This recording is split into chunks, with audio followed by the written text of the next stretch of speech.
Are you kidding me? Fire actually went through an evolution of all things. So I have a few of the Spider Marin deck boxes. Remember, the entirety of the cover of the deck box is all going to be hollow.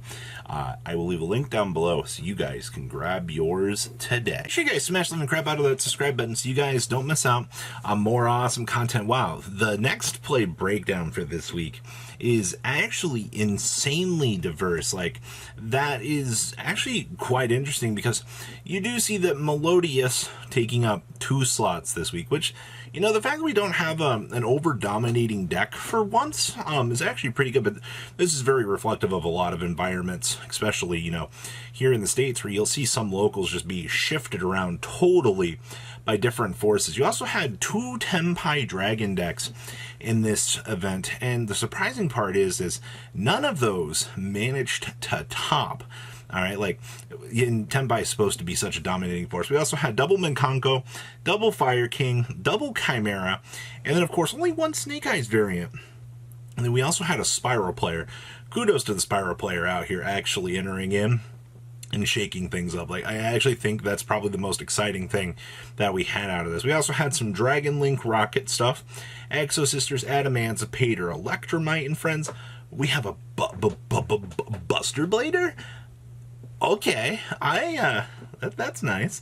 We have 1 Voiceless Voice. We had a Rescue Ace, a Runic. We also had some instrumental good stuff. Looks like Tri-Brigade, Inspector Border, Stun. So I guess we're classifying that instead of Runic. Ritual Beast, and then a Labyrinth Duelist.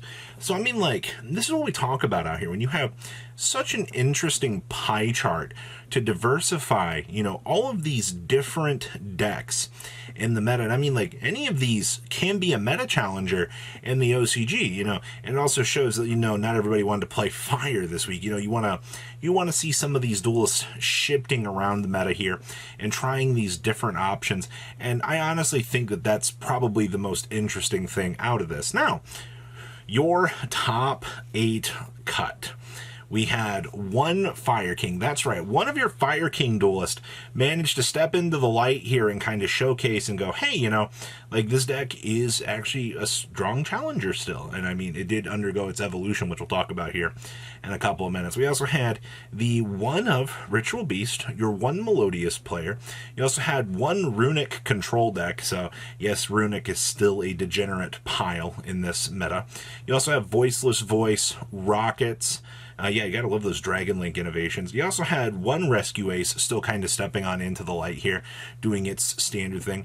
And then Adamantipator as well. So your top 8 is actually pretty impressive just for the sheer amount of diversity that you have here. And I mean, you look at this, you're like, wait, isn't this supposed to be a fire-dominated meta? Typically, yes, it is, but you had some differences here. Let's pass on over to Decklist. All right, winning our event here is actually Rescue Ace. And, you know, this deck is supposed to be dubbed being dead at this point in time. You know, Emergency being, you know, limited to 1. I mean, it is the search card for the deck. And, I mean, guess what? This deck is back on top this week. We have double Pobbler in here, which is kind of interesting to still see. You know, even at the end of all of the search ability, you're still going to maximize play to 1 Rescue Ace field spell, and they're still playing double Super Poly in here. Also, double Tack Talons in the main deck. I'm glad to see that Talons is being a menace in multiple formats right now. And then down here, you have the Phantasmaze in the side. The ability to draw, filter, and set up your hands to make sure that you can do everything that you need to do. I also see that we have the Heavy Storm and the Feather Duster, the classic smasheroos for those side deck options, and the Cosmics as well. You gotta love the fact that there was a Runic player present in this event, so you do need to have those options to be able to plow through that. Then we have our Voiceless Voice, sporting off triple Extrab with 1 Pot of Prosperity. You know, it's actually pretty impressive that they're dedicating that much slots to being able to, you know, get into the extra deck, get the filter options, and go. And double Dynamondo, still with that much interaction, you are still dedicating the double slots, which I do perfectly agree with. You do see the Azalea in here, which is good. And then, of course, we only have one of the new spell card that you do play in this deck, Post Legacy. I mean, you thought that you would be, oh no, I lied. No, this build is actually playing the new Saphira. Okay, so we did get an upgrade in here here, where you do see the new Saphira monster actually seeing some play.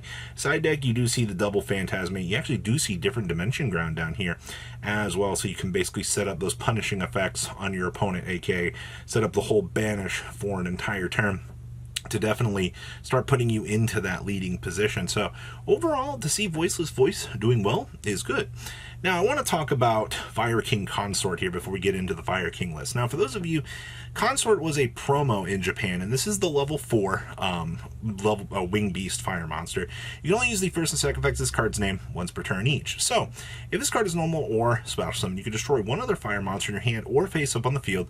And if you do, you can add a Fire Beast, Beast Warrior, or Wing Beast Monster from your deck to your hand, except for a copy of itself. Then you can make this card's level of this card become the level of the monster added to your hand. So you have level modification built into this. And then if this card is destroyed and sent to the graveyard, you can special summon one Fire King High Avatar Garunix from the deck in defense mode. Now, to be honest with you, actually playing regular Garunix in the deck is a little bit rough, but having this be a package or a new little splash card that you can build into your deck is actually incredibly useful for a lot of these combos. Now, why does this matter? Well, your list for this event actually ended up playing triple copies of this.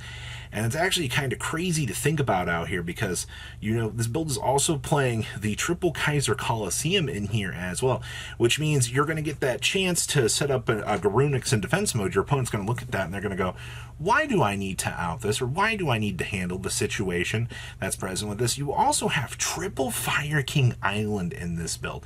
All right, the fact that this deck is maximizing on Fire King Islands is a little bit crazy to me, but it makes sense. You're also playing one circle, one amalgamation for the board wipes, and then your standard hand trap ratios I think are very solid. But a lot of the key things that allow this deck to do good are the triple copies of the promo card and the triple Kaiser Coliseum. Being able to gridlock any other one of these matchups to force your opponent into those really awful situations is going to be an absolute win for you. So that's your Fire King innovation. Your last top 4 here is actually Border Stun. Yes, still playing triple border, the triple copies of the triple border double shifter.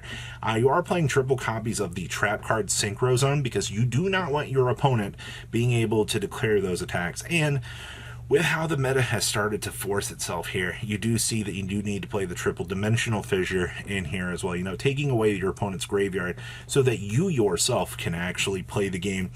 The format is detrimental. The fact that you have to rely on those dimensional fissures in order to do your thing. You also see the triple card demise. You also have your one duality in here, and you also have double pot of desires to dig through the deck. And also down here, you do see that we are playing double burning draw in the side deck. The fact that you're able to get such heavy draw power off of your opponent ending like on an Ambler Whale is actually pretty strong. So I really do like this list a lot. And then we have our Rocket Chamber Dragon Maid pile. Yes, this is some Dragon Maid action. This list actually ended up, I think it finished 3-1 out of the event, which is very, very cool to see because, you know, the fact that you're like your chambers and your parlors in here, you're not doing any like the fusion shenanigans. You're just relying on the Dragon Maid package to give you some very good filtering options, and of course maximizing on how strong triple tidying is as a card. We've learned throughout time that tidying is a very, very strong card for this deck. So why not maximize on it and, you know, take advantage of things? You'll also get your strong Bysteel base package in here.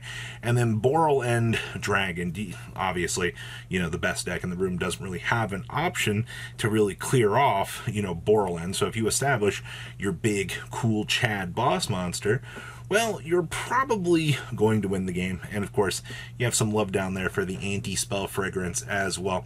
And then our last list here is pendulums with the Sulfachord stuff. I haven't really seen a lot of Sulfachord stuff popping around out here, but I think that this is actually pretty cool to see that some players out here, you know, maybe like, I think the Melodious package is a little bit stronger, but to see Sulfachords in here actually, you know, kind of mixing in here with the Melodious stuff, you're basically just, it's every good pendulum package that you can kind of grab and fit on into a deck here for some sort of consistency. So pretty cool to see that. That is all for your next play breakdown. A lot of very, very interesting decks this week, and I'm personally looking forward to seeing what else is to come. You guys have a good rest of your day, all right? And stay safe out there, all right? Patrons, thank you.